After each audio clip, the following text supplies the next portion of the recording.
Como está sua vida espiritual hoje? Digo, de verdade. Você sente que está mais perto daquele que te criou ou apenas mergulhado em uma avalanche de informações, seguindo gurus, mestres e rituais que te prometem o céu, mas podem estar sutilmente te afastando da tua essência?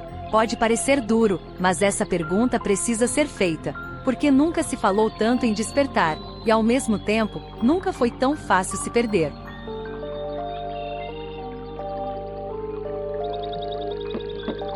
No meio de mantras, canalizações e decretos supostamente divinos, muita gente está entregando sua soberania espiritual de bandeja, acreditando que está evoluindo, quando, na verdade, está apenas sendo conduzida, como quem segue um roteiro invisível, escrito por entidades que ninguém sabe ao certo de onde vieram.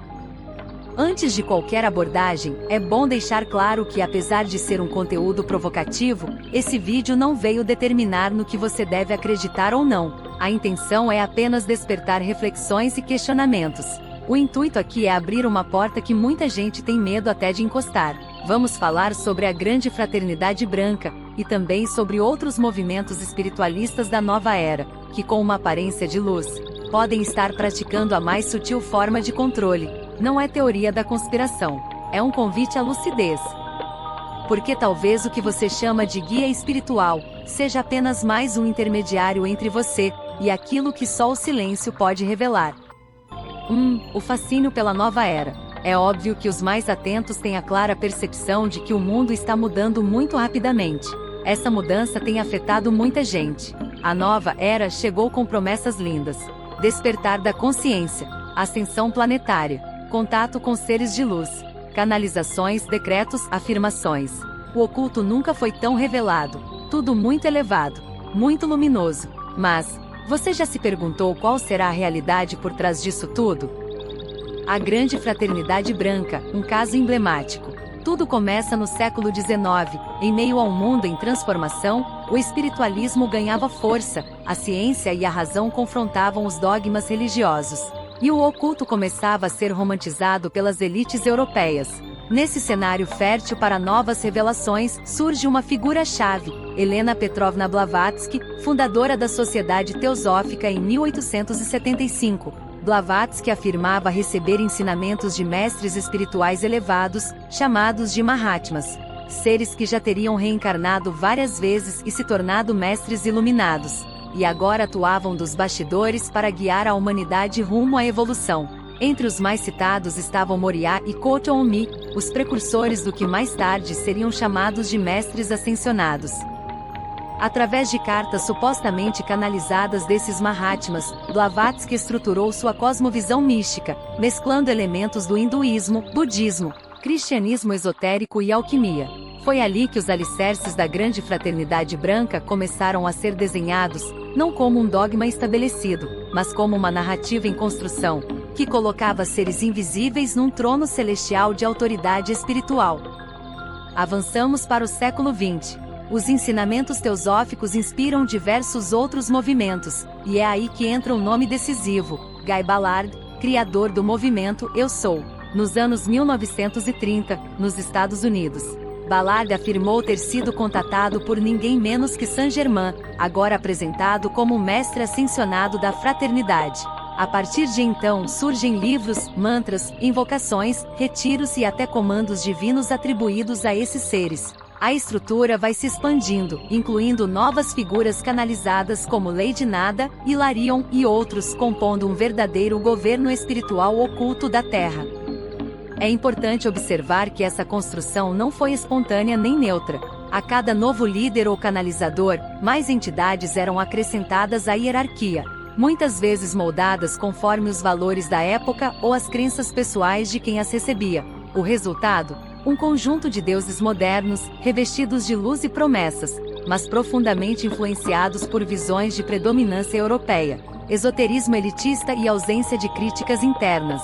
Essa administração celestial, como alguns chamam, passou a oferecer regras, rituais, comandos verbais, doutrinas e mandamentos energéticos. A liberdade espiritual foi sendo substituída por protocolos. A conexão direta com a fonte foi terceirizada, entregando nas mãos desses mestres aquilo que deveria ser pessoal, íntimo e intransferível.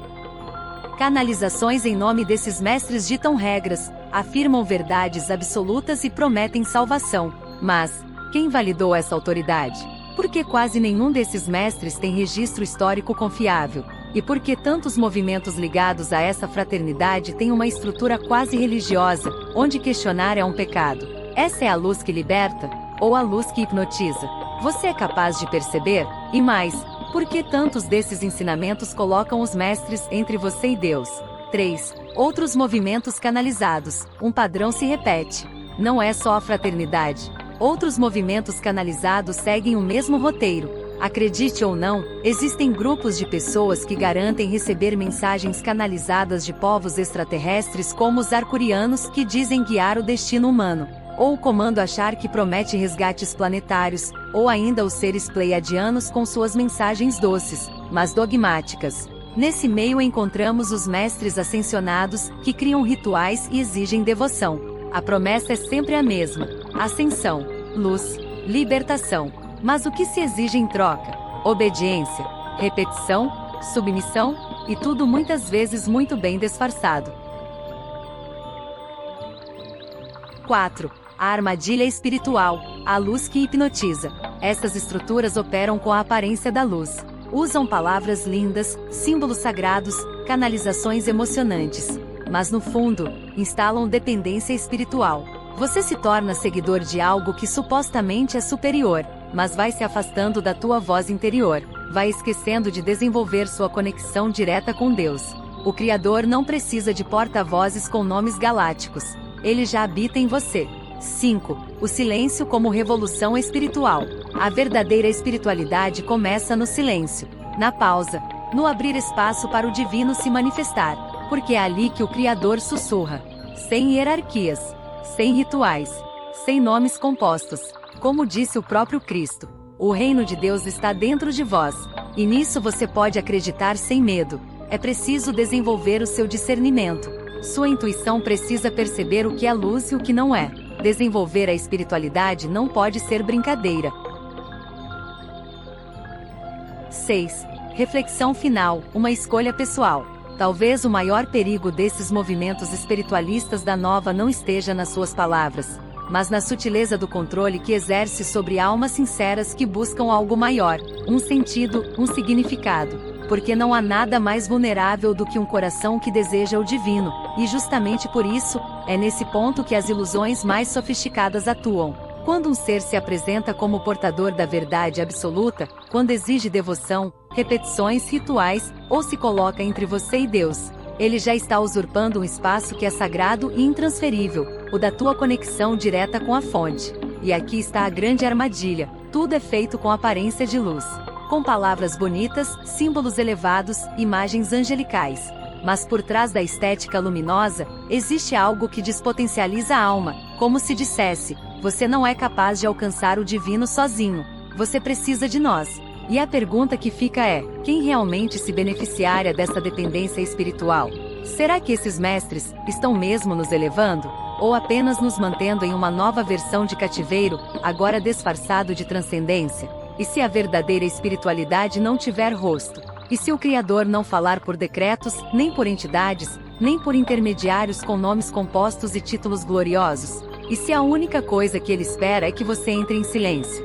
Silêncio, essa palavra que assusta tantos, mas que guarda o poder mais esquecido da humanidade. Porque é no silêncio que o ruído dos falsos mestres desaparece. É no silêncio que a alma, enfim, se ouve. E é no silêncio que o Criador responde sem palavras, sem promessas, sem religiosidades. A soberania espiritual começa quando você desliga o barulho de fora e acende a luz de dentro. Isso pode ser desafiador. Você vai sentir medo, dúvida, vai querer se apoiar em algo externo, como todos nós queremos. Mas quanto mais você se curva a vozes que se dizem superiores, mais longe você fica da tua própria centelha divina. E é aí que está o segredo: Deus não está acima, Deus não está fora, Deus está em você, é parte de você. Desconfie de qualquer voz que tente tomar o lugar da tua ligação direta com a fonte, porque o verdadeiro mestre te entrega liberdade. E o verdadeiro caminho não te afasta de si mesmo, ele te reconcilia com quem você já é. Então, feche os olhos, respire, E escute. A verdade não grita, ela sussurra lá dentro. Esse vídeo não é um ataque. Esse vídeo não veio desmerecer ou criticar essa ou aquela entidade. Não é uma negação de todas as experiências espirituais canalizadas. É um convite, um chamado à lucidez. Porque o maior perigo desses movimentos da nova era, não é o que eles dizem, é o que nos fazem deixar de sentir. Deus não precisa de filtros.